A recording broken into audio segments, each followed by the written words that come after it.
आजकल हम एक बहुत ही अजीब सी चीज देख रहे हैं। दुनिया के कई हिस्सों में या तो जबरदस्त बाढ़ आ रही है या फिर भयानक सूखा पड़ रहा है। आज हम एक ऐसे सरल समाधान पर नजर डालेंगे जो शायद इन दोनों समस्याओं का जवाब हो सकता है। और मजे की बात यह है कि यह जवाब सीधे आसमान से आता है। चलिए एक सवाल से शुरू करते हैं। जरा सोचिए, क्या होगा अगर हम बारिश की हर एक बूंद को पकड़ सके। सुनने में ये एक बहुत ही साधारण सा सवाल लगता है ना? लेकिन ये पानी को लेकर हमारी पूरी सोच को बदल सकता है। उस समाधान तक पहुंचने से पहले ये समझना बहुत जरूरी है कि हम असल में कितनी बड़ी पानी की समस्या का सामना कर रहे हैं। ये एक बहुत बड़ा विरोधाभास है। मतलब एक तरफ तो जमीन पानी के लिए तरस रही है और वहीं दूसरी तरफ हमारे शहर पानी में डूब रहे हैं। ये दोनों ही मुश्किलें सिर्फ एक ही समय में नहीं हो रही, बल्कि एक दूसरे से सीधे तौर पर जुड़ी हुई हैं। देखिए, समस्या की जड़ ये है कि हम अपने भूजल मतलब जमीन के नीचे के पानी को एक बैंक खाते की तरह इस्तेमाल कर रहे हैं। हम उसमें से पानी निकालते तो जा रहे हैं, लेकिन वापस जमा करना भूल गए हैं। और नतीजा, गर्मियों में पानी की भयानक कमी और मॉनसून में बाढ़, क्योंकि हमारी नालियां इतने सारे पानी का बोझ उठा ही नहीं पाती। तो क्या हो अगर इस समस्या का समाधान जमीन के कई फीट नीचे नहीं, बल्कि आसमान से सीधे हमारी छतों पर बरस रहा हो? सीधे शब्दों में कहें तो वर्षा जल संचयन या रेन वाटर हार्वेस्टिंग एक ऐसी तकनीक है जो बारिश के पानी को वहीं पकड़ लेती है जहां वो गिरता है। इससे पहले कि वो बहकर नालियों में जाए और बर्बाद हो जाए, हम उसे भविष्य के लिए बचा लेते हैं।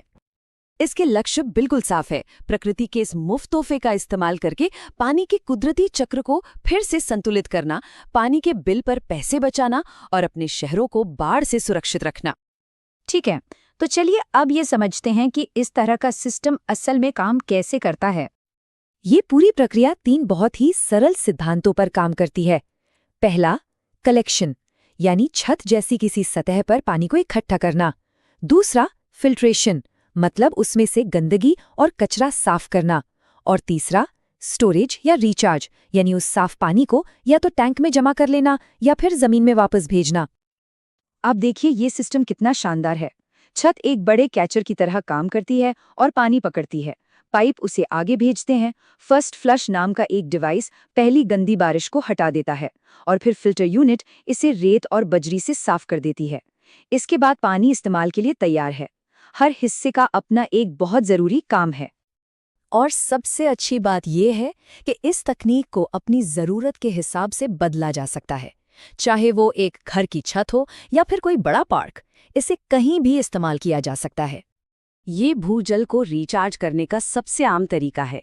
इसे एक तरह का स्पंज समझ सकते हैं जो धरती को बारिश का पानी सोखने में मदद करता है और जमीन के नीचे पानी का स्तर बढ़ाता है।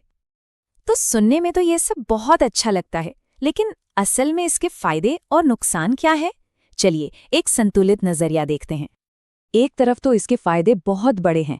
जमीन के नीचे पानी का स्तर बढ़ता है, पानी के बिल में कमी आती है और शहरों में बाढ़ से भी सुरक्षा मिलती है।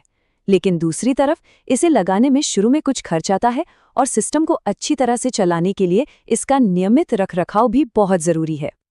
तो यहाँ सबसे ज़रूरी बात ये सामने आती है कि अगर हम चाहते हैं कि ये सिस्टम सुरक्षित और असरदार तरीके से काम करे, तो छत, फिल्टर और टैंक के नियमित सफाई से कोई समझौता नहीं किया जा सकता। तो इस सब का हमारे भविष्य और आने वाले सालों के लिए क्या मतलब है? यह एक बहुत ही सरल सी बात है, लेकिन इसमें इस पूरी तकनीक का सार छुपा है। असल में यह कल के लिए, यानी भविष्य के लिए पानी जैसे कीमती संसाधन को बचाने के बारे में है। यह हमें एक बहुत ही शक्तिशाली सवाल के साथ छूट जाता है। जरा सोचिए, क्या होगा अगर हर इमारत, हर घर और हर खुला मैदान इस समाधान का हिस्सा बन जाए? ये सिर्फ पानी बचाने की एक तकनीक नहीं है, ये पानी के साथ हमारे रिश्ते को फिर से समझने और सुधारने का एक बहुत बड़ा मौका है। ये एक ऐसा सवाल है जिसके बारे में हम सबको सोचना चाहिए।